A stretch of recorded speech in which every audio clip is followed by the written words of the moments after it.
తాజ్ మహల్ కింద నిజంగా శివుడి గుడి ఉందా? అక్కడ 22 గదులు ఉన్నాయా? అయితే ఆ గదుల వెనుక దేవుడి విగ్రహాలు ఉన్నాయా? ఇలా ఎన్నో క్వశ్చన్స్ తాజ్ మహల్ చుట్టూ తిరుగుతూ ఉన్నాయి. ఇవి నిజమా లేక కట్టుకథలా? మనం ఈ రోజు తెలుసుకుందాం. ముందుగా తాజ్ మహల్ హిస్టరీ తెలుసుకుందాం. షాజహాన్ 5 జనవరి 1592న జన్మించాడు. షాజహాన్ అసలు పేరు కుమ్రాన్. కుమ్రాన్ కొన్ని యుద్ధాలు చేశాక షాజహాన్ అని మార్చుకున్నాడు. షాజహాన్ అంటే తిరుగులేని బాద్షా అని అర్థం. షాజహాన్ ముంతాజ్ మహల్ కు 1607న ఎంగేజ్మెంట్ జరిగింది. దీంతో తొలి చూపులోనే ఇద్దరు ఇష్టపడ్డారు. ఫైనల్ గా 1612లో పెళ్లి చేసుకున్నారు. షాజహాన్ కు అక్బర్ ది మహల్, కదరి మహల్ భార్యలు ఉన్న ఎక్కువ సమయం ముంతాజ్ మహల్ తోనే గడిపేవాడు.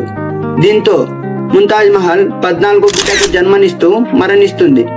దీంతో షాజహాన్ ఒక్కసారిగా కుంగిపోతాడు. ఒక అందమైన సమాధి ముంతాజ్ మహల్ కోసం కట్టాలి అని అనుకుంటాడు. దీంతో 1632న తాజ్ మహల్ కట్టడం ప్రారంభించాడు. అలాగే తాజ్ మహల్ కట్టడానికి 20,000 కూలీలు, మెటీరియల్ ట్రాన్స్పోర్ట్ చేయడానికి 1000 ఏనుగులు ఉపయోగించాడు. దాదాపుగా 20,000 కూలీలు ప్రతిరోజు కష్టపడితే తాజ్ మహల్ పూర్తవడానికి 22 సంవత్సరాలు పట్టింది. మీరు అబ్జర్వ్ చేస్తే తాజ్ మహల్ కలర్స్ మారుతూ ఉంటుంది. ఉదయం పింక్ కలర్, మధ్యాహ్నం వైట్ కలర్, అలాగే సాయంత్రం గోల్డెన్ కలర్ లో మారుతుంటుంది. ఇలా కలర్స్ ఎలా మారుతుందంటే తాజ్ మహల్ కు యూజ్ చేసిన మెటీరియల్ వల్ల. యూజ్ చేసిన మెటీరియల్ వైట్ మార్బెల్, జాస్పేర్, రజనీ, క్యానలియన్ అనే ఎన్నో రంగురాళ్లను యూజ్ చేశారు. దీంతో కలర్స్ చేంజ్ అవుతూ ఉంటుంది.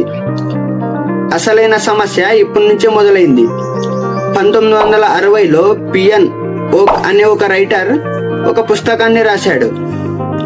Taj Mahal the true story అనే ఒక పుస్తకంలో ఇక్కడ శివుడు గుడి ఉండేది, షాజహాన్ గుడిని కూల్చి తాజ్ మహల్ కట్టాడు అని ఉంది. 1990లో సోషల్ మీడియా రావడంతో ఈ టాపిక్ ఫుల్ వైరల్ గా మారింది. జనాల్లో ఒక క్వశ్చన్, ఏంటి ఇక్కడ తాజ్ మహల్ కింద శివుడు గుడి ఉందా అని ఎన్నో పుకార్లు పుట్టుకొచ్చాయి. అలాగే 2000 సంవత్సరంలో పిఎన్ ఓక్ సుప్రీంకోర్టులో కేసు కూడా వేశాడు. ఎలాంటి ఆధారాలు లేకపోవడంతో సుప్రీంకోర్టు కొట్టేసింది. ఫైనల్ గా 2022లో ఏఎస్ఐ ఆ 22 గదులను పరిశోధించి ఆ గదులలో ఏమీ లేదు, ఇవి ఖాళీ గదులు, అలాగే తాజ్ మహల్ సపోర్ట్ కు నిర్మించారు అని తెలిపింది.